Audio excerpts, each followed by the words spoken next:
할렐루야. 네, 오늘도 아름다운 교회 예배 나오신 여러분들을 주님의 이름으로 축복하고 환영합니다. 오늘은 종교개혁 주일입니다. 오늘 마틴 루터가 만든 찬양을 함께 불렀는데 그 찬양의 가사에 보면은 이렇게 돼 있어요. 내가 어떤 어려움을 당할지라도, 거기 보면은 여러 가지 어려움이 찬양 가운데 있는데 그 어떤 어려움을 당할지라도 주님의 일에 힘쓰겠습니다 라고 결단을 해서 마틴 루터가 그 이후에 종교 개혁을 하고 말씀을 번역하고 이런 일들을 하거든요. 그래서 오늘 오전에는 이렇게 말씀을 함께 나누고 또 오후에는 우리가 마틴 루터에 관한 영화를 보려고 합니다.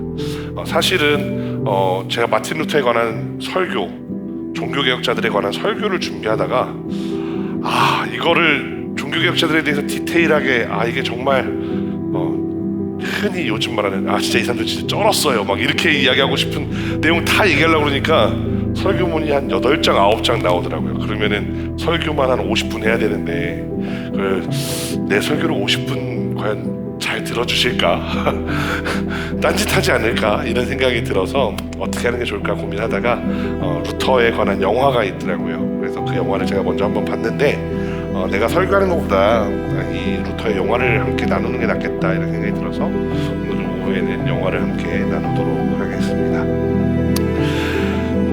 이제 말씀으로 들어가 보겠습니다. 인간은 아주 사소한 이득에도 유혹을 느낍니다. 제가 중학생 때 중학교 3학년 때 체육대회 날이었습니다. 저는 제 인생을 통틀어서 개주의 대표로 나가본 적이 중학교 3학년 때 딱 한 번 있습니다.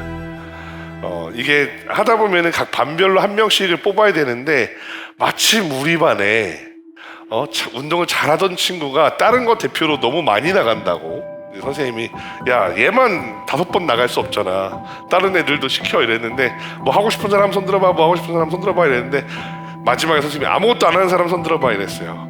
제가 손을 들었죠. 왜냐면 저는 그냥 뒤에 숨어서 그냥 조용히 앉아있다가 오고 싶었거든요. 저는 그때 게임을 좋아했기 때문에 별로 운동에 관심이 없었습니다. 근데 아무것도 안 하는 사람 손 들어봐 손을 들었는데 선생님이 야 너네들끼리 가위바위보 해, 가위바위보 해서 저는 졌습니다. 한 판 만에 8명 중에 제가 가위를 내고 나머지가 다 주먹을 내서 한 판 만에 제가 꼴찌를 해서 아싸 나 안 한다 그랬더니 야 니네 다 하기 싫어서 안 한 거지? 그럼 꼴찌는 네가 해 이래가지고 제가 개주 대표가 되었습니다. 제 인생 처음이었어요.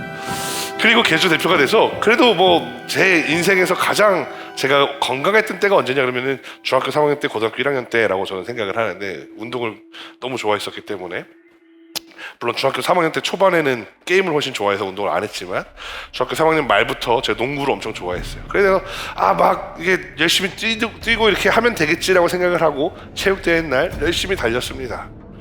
열심히 달렸는데 딱 달리고 마지막 바톤을 제 다음 친구에게 딱 건네주고 딱 자리에 딱 돌아왔는데 옆에 보니까 5,000원짜리가 하나 떨어져 있는 거예요.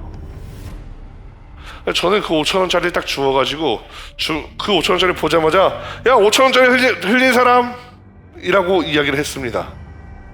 그때 바로 옆에 있던 친구가 나 돈 없어졌는데 잘됐다, 야 고마워 이러면서 그 5,000원을 싹 받아서 가더라고요.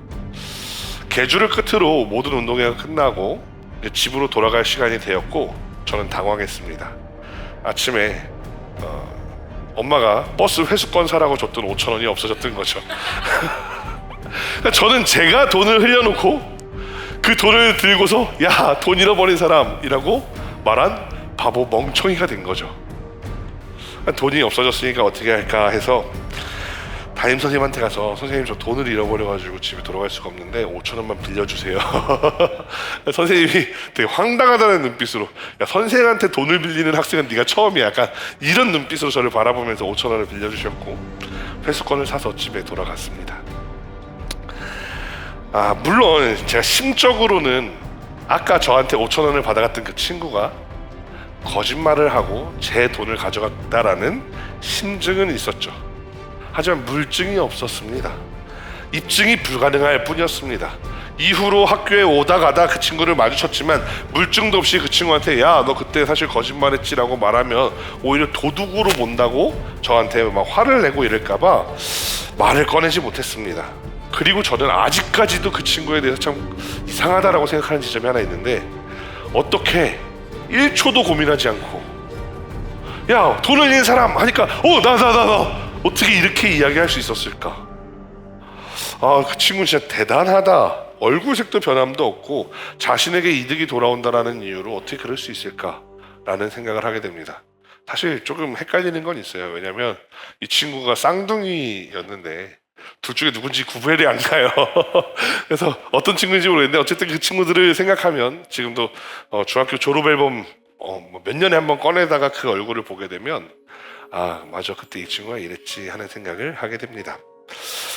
같은 논리로 한번 생각해 볼 만한 것이 있습니다. 2023년 3월에 넷플릭스에 아주 충격적인 다큐멘터리가 공개되었습니다. 나는 신이다 라는 제목으로 대한민국의 이단과 사이비를 공개하고 저격하는 그런 다큐멘터리였습니다.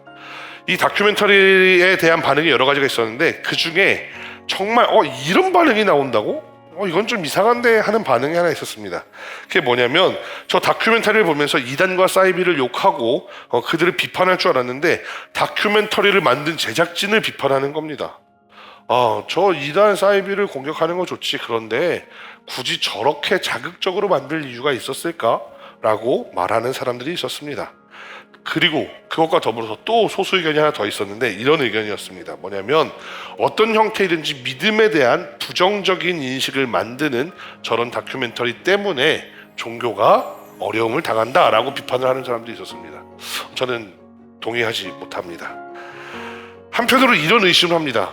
저 다큐멘터리 너무 화제가 되니까 저 다큐멘터리를 만든 제작진이나 저 다큐멘터리에서 나왔던 몇몇 이단과 다투었던 사람들에 대해서 막 칭송하는 분위기, 저 사람이 그래도 의로운 마음을 가지고 누구랑 몇 년 동안 싸우고 다투고 그랬대, 심지어 목숨을 위협받는 상황에서도 자신의 가족들을 위해서 거기 싸웠대, 이런 이야기들이 나오는 걸 보면서 어쩌면 화제의 중심에 든 사람들을 질투하는 것은 아닐까, 이런 생각이 들었습니다.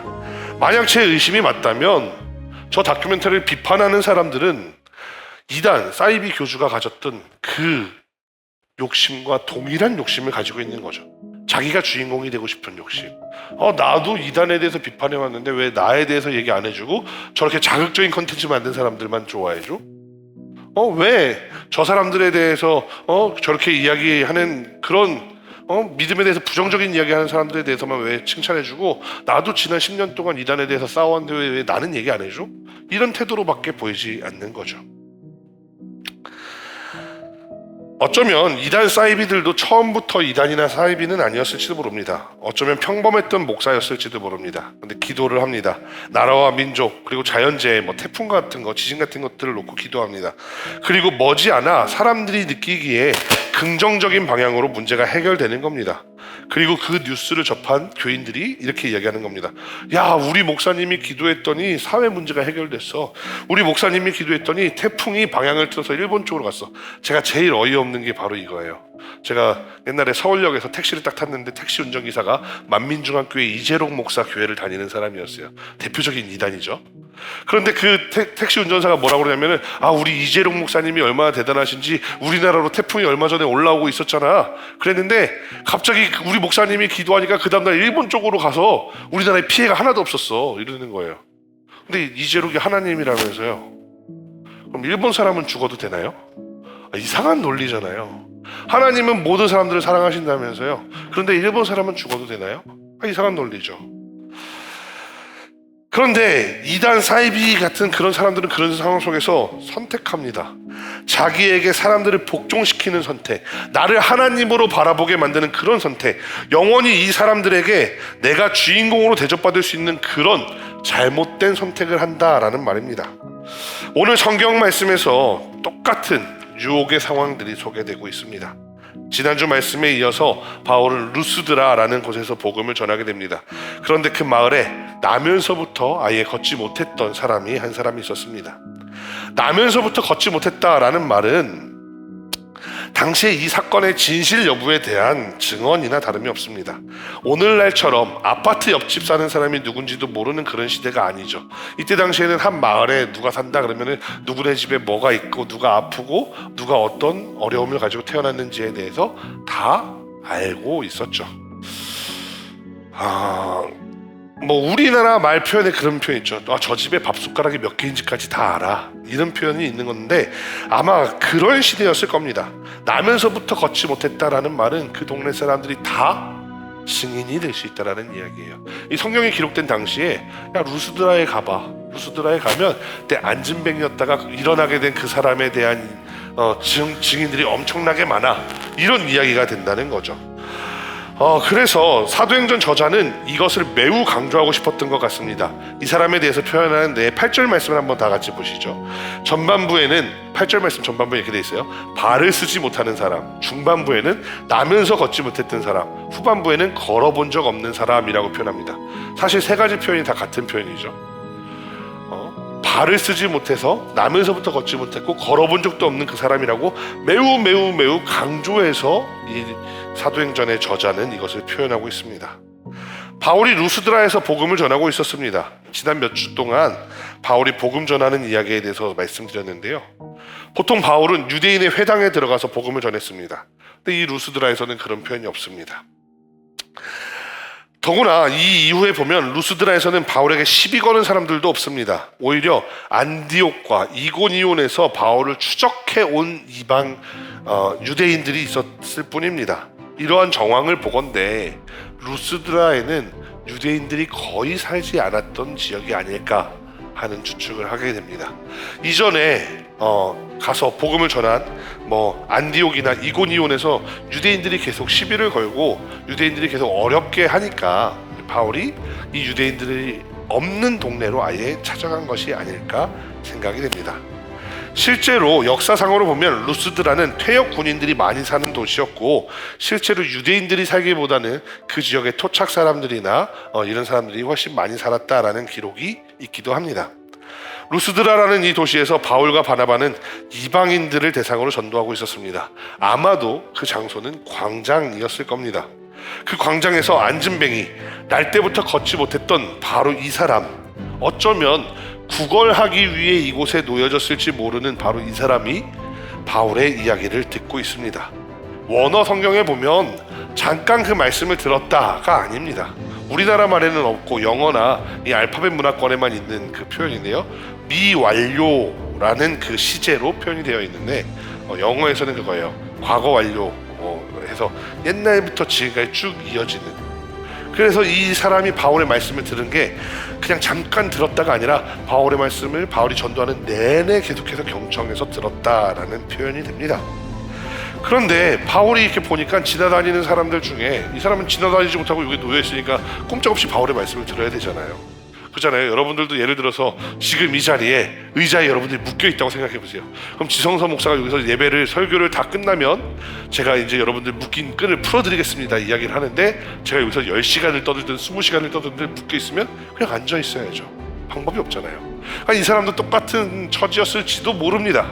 그런데 이 사람이 말씀을 한 번 듣고 두 번 듣고 바울의 이야기를 또 듣고 또 듣고 또 듣다 보니까 그 마음에 점점 믿음이 자라나기 시작했습니다. 바울이 이 사람을 쳐다보니까 이 안에 구원받을 만한 믿음이 있다라고 느꼈습니다. 9절 말씀에 되어 있죠. 그를 주목하여 보는데 이 사람 안에 구원받을 믿음이 있다. 그런데 이 사람은 복음을 들은 지 얼마 안 된 사람입니다. 그런데 이 안에 구원받을 믿음이 있다라고 합니다. 이상한 일이죠. 근데 이것은 아주 중요한 사실 한 가지를 깨닫게 해줍니다. 교회에 오래 다녔다고 해서 기적이 일어나는 거 아닙니다. 교회에 봉사하고 헌신한다고 해서 기적이 일어나는 것이 아닙니다. 어떤 사람들은 그것을 다 뛰어넘는 사람이 있습니다. 교회에 처음 나와가지고 그날 깨어지고 부서지는 사람이 있고요. 어떤 사람은 교회에 30년, 50년을 다녀도 내 삶이 그대로인 사람도 있습니다. 근데 오늘 이 사람은 바울의 말씀을 처음 몇 시간 들었을 뿐인데 그 안에서 벌써 믿음이 자라나서 어떤 믿음? 구원받을 만한 믿음이 생겨나게 된 것입니다. 바울이 이 사람에게 말합니다. 야, 내 발로 일어나라. 그러자 이 사람이 일어나서 걷게 됩니다. 정말 말도 안 되는 상황입니다. 평생 걸어본 적이 없었기 때문에 모든 근육이 다 퇴화했을 거고요. 관절이나 여러 부위가 뻣뻣해졌을 겁니다. 그런데 이 사람이 바울의 명령과 함께 진짜 일어나 걷게 됩니다. 그러자 주변에 있는 사람들이 깜짝 놀랍니다. 11절 말씀입니다. 루스드라가 속해 있는 루가오니아라는 지역의 방언으로 외칩니다. 신들이 사람의 형상으로 우리 가운데 내려오셨다. 말없이 근엄한 바나바는 제우스고 주로 말을 하는 바울은 헤르메스다 라고 소리를 질렀습니다. 소동은 여기서 그치지 않았습니다. 안진뱅이가 걷게 된 기적을 본 사람들 중에 몇 사람이 성 밖으로 뛰어나가 제우스 신당에 이 소식을 전했는지도 모르겠습니다. 13절 말씀에 보면 성 밖에 있었던 제우스 신당에서 제우스를 섬기는 제사장들이 소와 화환을 가지고 바울과 바나바를 찾아옵니다. 그리고 제사하겠다라고 말합니다.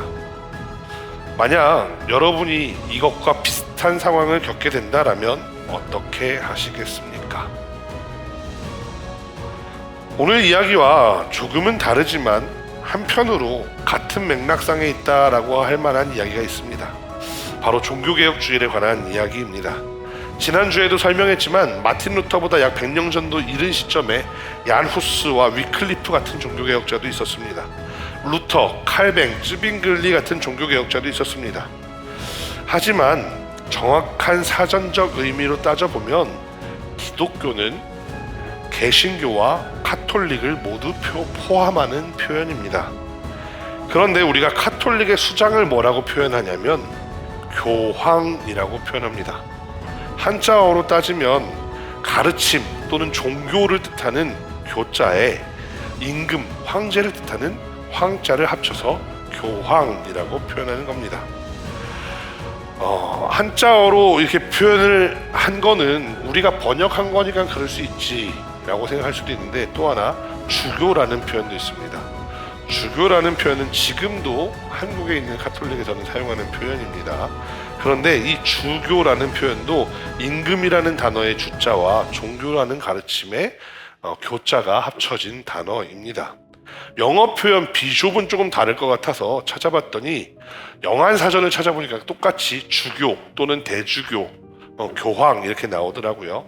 그래서 영영사전을 찾아봤더니 비숍은 사제보다 훨씬 높은 계급으로 기독교 종교의 관리라고 되어 있고, 대주교를 뜻하는 아크비숍은 그 뜻이 한 지역에서 가장 높은 계급의 주교라고 되어 있습니다.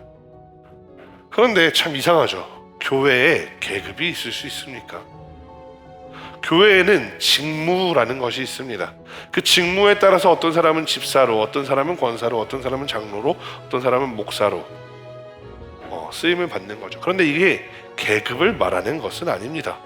그런데 우리말로 되어 있는 주교라는 표현, 교황이라는 표현도 마찬가지고 영어 비숍 혹은 아치비숍이라고 하는 그 단어들에도 다 계급을 의미한다라는 것들이 들어 있습니다. 그러니까 바꾸어 말하면 종교개혁 당시에, 이때 당시에 카톨릭도 마찬가지고, 그리고 오늘날 비숍이라는 단어를 쓰는 성공회나 기독교 여러 목사님들도 마찬가지고 다 세상이 보기에는 계급으로 보인다는 거죠. 계급으로 이제 보인다라는 거는 그 다음에는 욕심이 따라오게 되어 있습니다. 마치 내가 이 사람들을 다스릴 수 있고 지도할 수 있고 내가 명령하면 명령하는 대로 할 수 있다라는 그런 유혹이 따라옵니다. 카톨릭을 비판하고 나왔으니까 개신교가 좀 나아 보일 수 있죠. 그러나 그렇지 않습니다.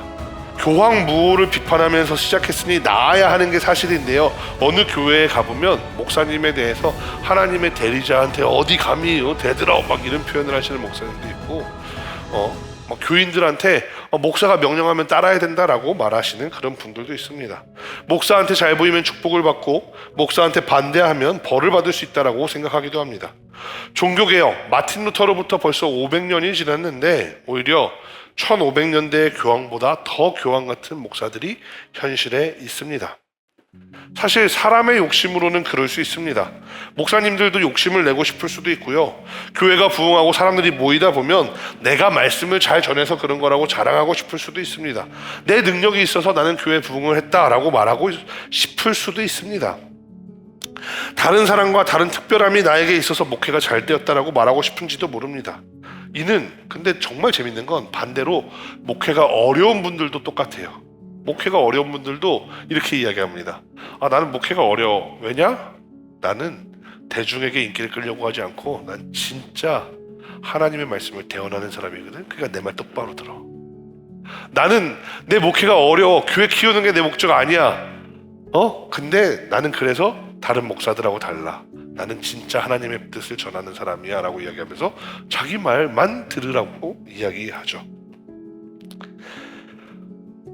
사실 이게 다 유혹에 져서 그렇습니다. 사람이 누구나 주인공이 되고 싶죠. 뭐 요즘에는 또 분위기가 좀 다르긴 합니다. 요거 누가 대표할 사람, 누구 뭐 회장할 사람 하면은 요즘에는 손도 잘 안 들고 나서지 않는 게 더 좋다라고 이야기하는 그런 분위기도 있는 걸로 알고는 있지만, 어느 정도 나이가 들고 어느 정도 권력을 맛보기 시작하면 사람들은 다 자기가 그 권력의 주인공이 되고 싶어 합니다. 그런데 오늘 말씀을 보면 바울은 그렇게 하지 않았습니다. 옷을 찢고 무리 가운데로 들어가서 이렇게 말합니다. 15절 말씀입니다. 어찌 이런 일을 하느냐? 우리도 여러분과 같은 성정을 가진 사람이다 라고 이야기합니다. 이 말은 그냥 나도 사람입니다 라고 말하는 것이 아닙니다. 나도 당신들과 똑같은 사람입니다 라고 이야기를 하는 겁니다. 나도 과거에 당신들과 똑같은 것을 경험했고, 나도 똑같이 죄를 지었고, 나도 똑같이 욕심이 많았다. 그랬는데 내가 변화받아서 지금 쓰임받고 있는데, 내가 이 말을 하는 이유가 뭐야?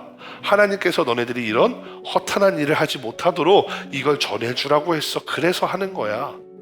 내가 신이어서, 내가 놀라운 능력을 행할 수 있어서, 내가 그런 기적에 힘이 있어서 그런 게 아니라 나도 똑같은 사람인데 하나님이 나를 들어 쓰시는 거야 라고 바울은 고백하고 있다라는 겁니다. 앞서 유명한 목사님들 설교를 듣다 보면 특이한 지점이 있습니다. 어떤 목사님들은 자신의 거룩성을 이야기합니다. 그래서 이런 말들 하죠. 여러분, 저는 하루에 시간을 정해놓고 2시간씩 기도합니다. 하루에 1시간씩 말씀 보고요. 여러분, 저는 매일 감사하는 삶을 삽니다. 제가 여러분들에게 말합니다. 그래서 여러분들도 저처럼 이렇게 해보십시오. 반드시 여러분들 삶에 하나님이 역사하십니다. 이렇게 말씀하시는 목사님들 있습니다. 반면에 유명한 목사님들 중에 반대로 이렇게 말하시는 분들이 있습니다. 여러분, 제가 개척 목회할 때 얼마나 속물이었는지 아십니까? 성도들 앞에서는 하나님만 믿고 의지하십시오. 그러면 하나님께서 모든 것을 다 해결해 주십니다 라고 설교해놓고서 교회 월세 내야 되니까 저 혼자 기도할 때 하나님 저 돈 좀 주세요. 나 돈 필요해요. 이렇게 기도했었습니다. 지금 큰 교회 목회하니까 폼도 나가고 있어 보이지만 저도 쪼잔하게 하나님보다 돈을 찾을 때가 있었습니다. 이렇게 설교하는 목사님들도 있죠. 전자는 내가 잘났다, 나 따라 해봐라, 나처럼 하면 너네들도 복 받는다. 후자는 나도 너희들과 같은 사람이다. 둘 중에 어떤 게 맞을까요? 저는 전자가 틀렸다고 말하고 싶지는 않습니다. 전자도 분명 필요합니다. 우리에게 신앙의 모범이 될 만한 그런 사람들 필요합니다. 그래서 가끔 제가 여러분들에게 예화로 소개하잖아요. 손영원 목사님처럼 살아봅시다. 그런 사람들 필요하죠. 누구처럼 기도해봅시다, 누구처럼 해봅시다. 그렇게 우리의 앞서 나가는 그런 신앙의 선배들이 반드시 필요합니다. 근데 바울이 이 이야기를 해주는 거예요. 그런데 내가 하나님의 영광을 가로챌 만큼 사람들이 그렇게 나를 떠받들어 줄 때, 그때만큼은 내가 잘났다라고 이야기하지 말고, 다른 때는 다 내가 잘났다라고 이야기할지라도 사람들이 나에게 와, 이 사람은 진짜 신적인 권위가 있어, 능력이 있어라고 그렇게 지켜 세워줄 때, 그때만큼은 최소한 아니야, 내가 한 게 아니라 하나님이 하신 거야 라고 말해야 된다라고 바울은 이야기하고 있는 겁니다.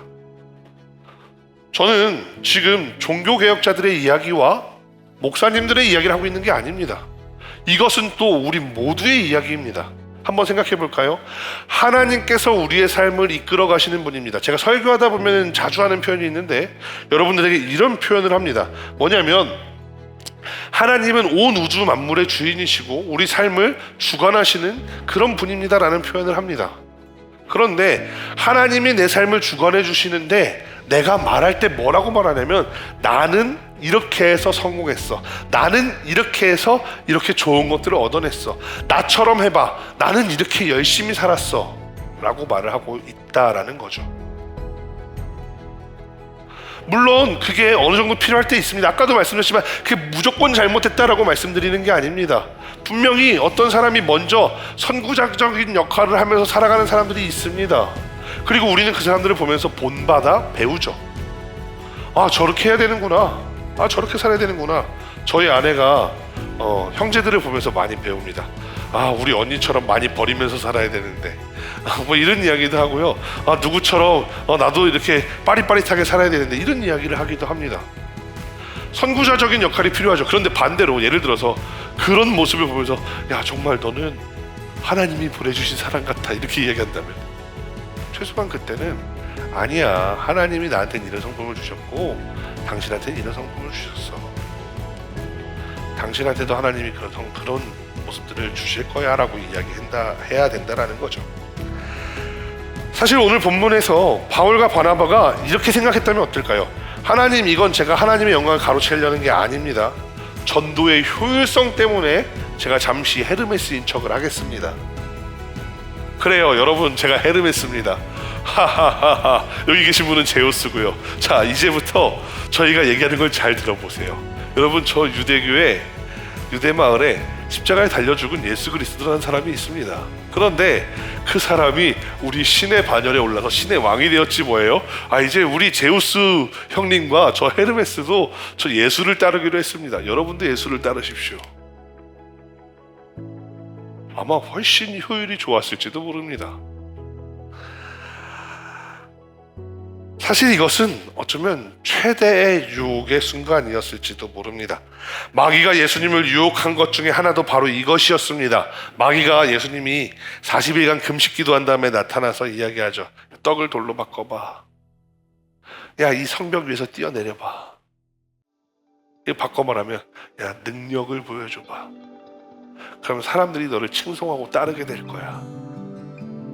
너를 하나님이라고 고백하는 사람이 나타날 거야. 자기 우상화인 거죠.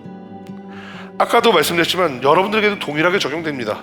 이렇게 말씀드리면 난 목사가 아닌데 뭔 상관이야 이렇게 생각하실지 모르겠지만 언제나 똑같습니다. 내가 직장에서 인정받을 때 내가 잘나서, 내가 어느 공동체에서 사랑받을 때 내가 잘나서, 내가 뛰어나서라고 생각한다면 내 삶에 하나님이 들어올 자리가 없다라는 거죠. 사실은 내가 공부를 잘해요. 그러면은 공부를 잘하는 것 중에는 내가 정말 열심히 공부한 게 있죠. 없다라는 거 아니에요. 그 노력을 부정하려고 하는 게 아니에요. 그런데 내가 열심히 노력할 수 있는 그 환경과 그 다음에 내가 남들은 5시간 해야 될 걸 내가 2시간만 해도 되는 그 머리와 여러 가지 재능들을 하나님이 부어주시기도 하잖아요. 그런데 왜 하나님에 대한 거는 다 빼놓고 우리는 나의 노력에 대해서만 이야기하려고 하느냐 하는 겁니다. 하나님의 입장에서 한번 생각해 볼까요? 자기 스스로를 하나님이라고 말하는 이단은 정말 나쁜 사람이겠죠, 하나님의 입장에서. 자, 그러면 옛날에 교황, 오늘날의 교황님을 이야기하는 게 아니라 1500년대에 교황무호를 주장하고 또 교회를 위해서 면죄부를 팔고 그것에 대해서 성도들을 무지몽매하게 만든 다음에 이득을 취하려고 했던 그 당시의 교황, 하나님이 보시기에 착한 사람이었을까요? 나쁜 사람이었을까요? 근데 그 교황은 자신의 자리에서 이미 100년 전부터 해오던 거 그냥 그대로 했을 뿐이에요. 그냥 100년 전, 200년 전부터 해오던 거를 그냥 그대로 해왔을 뿐인데 그 사람은 나빠 보일 수 있다는 거죠. 하나님 입장에서 보면. 또 오늘날 하나님 입장에서 생각해 봅시다. 목사님이 자기의 막 리더십으로 교인들을 다 쥐락펴락해요. 내가 한마디 하면 막 교인들이 다 그냥 네 맞습니다, 맞고요 이렇게 하면서 좌지우지 되는 그런 교인들을 만들어 놨어요. 근데 아까 얘기했던 것처럼 야, 우리 목사님은 정말 대단한 분이죠 라고 이야기할 때 그 하나님의 영광을 가로채고 있다면, 목사가 누가 그렇다라는 얘기 아니라 만약에 그런 사람이 있다면 이 사람은 하나님이 오시기에 선할까요? 정도를 또 낮춰볼게요. 또 낮춰서 우리가 우리 삶에 야, 정말 좋은 일이 생겼어요. 누가 예를 들어서 한 10억을 벌었어요. 물질 기반 사회니까, 자본주의 사회니까 돈으로 표현해 볼게요. 한 10억을 벌게 됐어요. 야, 너 정말 잘했다. 어떻게 그렇게 큰 돈을 벌었니? 이렇게 이야기하면 거기에 나는 내가 이거 분석을 얼마나 열심히 했는지 몰라. 코인 분석도 해보고 주식 분석도 해보고 부동산 분석도 해봤더니 이게 제 수익률이 좋을 것 같아서 여기다 투자했고 나 진짜 안정적으로 이 돈을 얻었어. 나처럼 해봐. 못할걸? 나처럼 이 차트 들여다보면서 분석하고 안돼. 나니까 가능한 거야 라고 이야기한다고 생각해보죠. 그 사람 이야기 속에 그 사람 삶에 하나님은 어디 있습니까? 하나님이 그 사람을 볼 때 이 사람이 좋아 보일까요? 이것은 스케일의 차이일 뿐이에요. 스케일, 우리가 정도의 차이일 뿐이지 정말로 이달 사입이나 어쩌면 하나님을 내 삶에서 빼놓고 이야기하는 평신도나 하나님 입장에서는 정도의 차이일 뿐이지 똑같은 죄라고 말할 수도 있다라는 거죠. 말씀을 정리해 보겠습니다. 오늘은 종교개혁 주일입니다. 교회는 개혁되어야 합니다. 그러나 그 교회의 개혁은 다른 사람을 향해서 손가락질하는 것은 아니어야 합니다. 내 스스로 돌아보면서 과연 나는 그때 당시의 가톨릭 교회와 그때 당시의 교황만큼 내가 그런 죄를 짓고 있지는 않지만 정말 내 안에는 개혁돼야 될 것이 하나도 남아있지 않은가? 나는 정말 그렇다고 떳떳하고 깨끗한 사람이라고 할 수 있는가? 내가 스스로를 돌아봐야 합니다. 제가 잘못됐어 라고 말하는 게 아니라 내 안에도 하나님이 영광 받으셔야 되는 하나님의 자리를 내가 뺏고 있지는 않은지 우리가 스스로 돌아보는 그런 종교개혁주일이 되기를 간절히 소망합니다. 우리는 우리 삶에 하나님의 자리를 언제나 남겨두고 하나님을 주인으로 모시는 그런 아름다운 성도님들이 다 되어서 종교개혁주일을 지내며 우리의 삶 또한 하나님이 보시기에 아름다운 삶으로 개혁되는 우리 모두가 되기를 간절히 소망합니다. 기도하겠습니다.